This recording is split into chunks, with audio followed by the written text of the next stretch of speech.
예, 오늘의 뉴스 공부 시작하겠습니다. 총 4가지고요. 첫 번째는 미 이란 극적 합의와 유가 하락, 두 번째는 스페이스X의 역사적인 IPO와 증시 대격변, 세 번째는 인공지능 AI 모델 규제와 국가 안보의 위기, 마지막으로 네 번째는 금리 동결에 따른 향후 달라지는 것들입니다.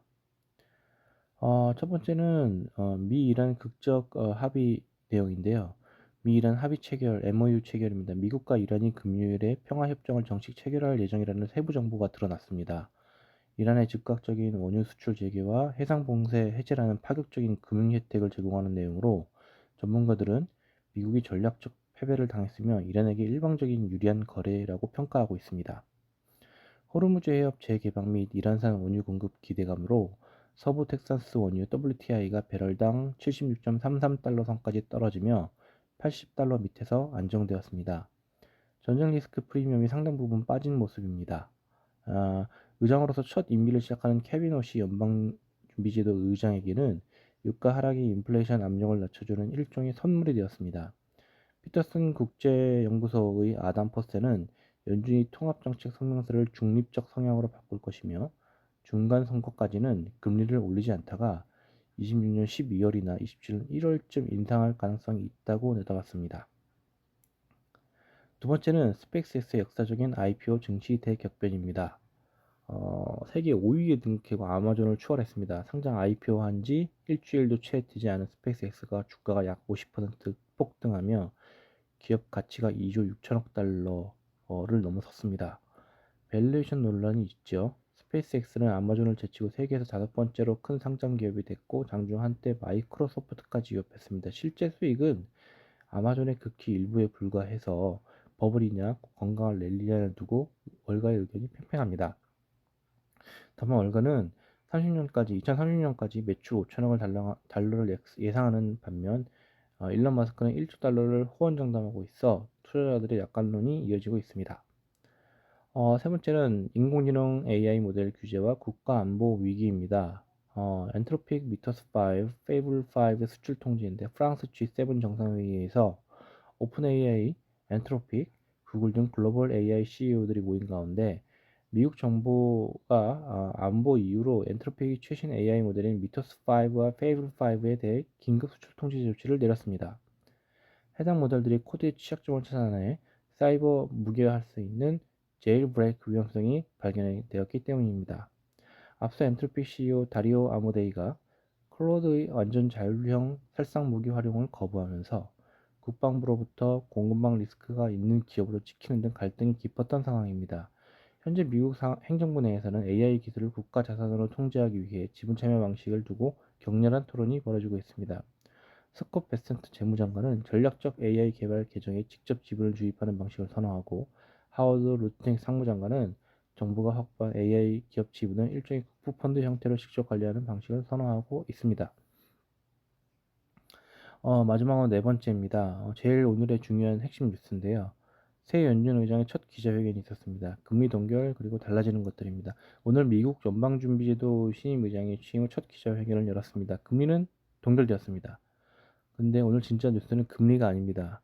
연준이 말하는 방식 자체가 바뀌었습니다. 성명서가 매우 짧아졌어요. 앞으로 금리를 어떻게 할지 미리 알려주는 포워드 가이던스도 사라졌습니다. 이게 무슨 의미인지, 경제에 어떤 영향을 미치는지 정리해보면 신임 의장은 취임 소감을 이렇게 시작했습니다. 엄중한 시기에 이 자리를 맡게 됐다. 그 책임감을 깊이 느낀다. 그러면서 연준의 전통을 강조했습니다. 이번 FOMC 회의는 철저한 토론과 개방적인 논의라는 연준의 훌륭한 전통을 잘 보여줬다. 그리고 연준의 최우선 목표가 뭔지 딱 하나로 정리했습니다. 올바른 통화 정책을 수립하는 것. 심플합니다. 하지만 이 심플함이 오늘 기자회견의 전체 키워드입니다. 오늘의 결정부터 정리하겠습니다. 연방 기금금리 목표 범위를 3.5%에서 3.75%로 동결했습니다. 금리를 올리지도 내리지도 않은 겁니다. 그럼 지금 경제 상황이 어떻게 동결을 선택했을까? 연준의 평가는 이렇습니다. 중동 갈등으로 불확실성이 있긴 하지만 현재 경제 활동은 견고하게 확정 중이다. 생산성 성장, 자본 투자, 고용 증가세 모두 양호하고 실업률도 안정적이다. 한마디로 지금 당장 금리를 움직여야 할 긴급 상황은 아니다는 게 연준의 의견입니다. 그러면서 의장이 솔직하게 말했습니다. 인플레이션 연준 목표치인 2%를 5년 이상 웃돌고 있다. 이것이 국민들에게 부담을 주고 있다는 걸 잘 알고 있다. 5년입니다. 5년 동안 물가 목표보다 높았다는 거예요. 근데 여기 중요한 말을 덧붙였습니다. 과거가 미래를 결정하지 않는다. 지난 5년이 어땠었든 앞으로는 다르게 하겠다는 의지이다. 그리고 FOMC 의원 전원이 만장일치로 물가 안정에 전념하고 있다고 강조했습니다. 오늘 가장 중요한 변화입니다. 연준이 그동안 해왔던 포워드 가이던스를 없앴습니다. 포워드 가이던스가 뭐냐면 쉽게 말해서 앞으로 금리를 이렇게 할 거다라고 시장이 미리 귀띔해 주는 거예요. 예를 들어 금리가 당분간 유지될 것으로 예상한다 같은 표현입니다. 시장 참여자들은 이걸 보고 미래 금리 방향을 예측하고 투자 결정을 했습니다. 하지만 이게 사라졌어요. 의장의 설명입니다. 현재 정책 상황이 적합하지 않다고 판단했다.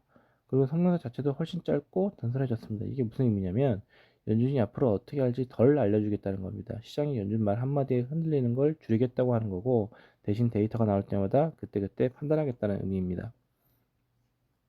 이번에 그 FOMC 위원들의 경제 전망도 나왔습니다. 신임 의장 본인은 개인 소신으로 이번에 전망치 제출을 자제했어요. 동료 위원들이 낸 중간값을 보면 이렇습니다. 실질 GDP 성장률은 올해 2.2%, 내년 2.3%입니다. 경기 침체 우려보다는 안정적인 성장 전망입니다. 물가 상승률은 올해 3.6%, 내년 2.3%입니다. 올해는 아직 목표치 2%보다 높지만 내년에 거의 목표에 수렴할 거라는 의견입니다. 실업률은 약 4.3% 수준입니다. 그리고 적정금리 수준으로 올해 말 3.8%에서 내년 말 3.6% 제시했습니다. 지금 3.5%에서 3.75%니까 올해 안에 한 번 정도 소폭 올릴 가능성을 열어둔 겁니다.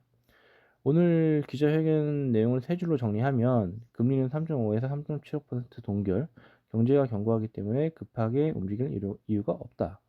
인플레이션이 5년 넘게 목표를 웃돌았다는 것을 솔직하게 인정했습니다. 하지만 만장일치로 잡겠다는 의지를 밝혔습니다. 가장 큰 변화는 포워드 가이던스 폐지입니다. 앞으로 연준이 덜 말하고 더 데이터를 보겠다는 실험입니다. 새 의장이 선택한 방향은 한마디로 이렇습니다. 말을 줄이고 행동을 보여주겠다. 앞으로 물가 데이터, 고용 데이터 하나하나가 더 중요해지는 시대가 올 것 같습니다. 예, 이상으로 오늘 미장 공부 마치도록 하겠습니다. 좋은 하루 보내시기 바랍니다.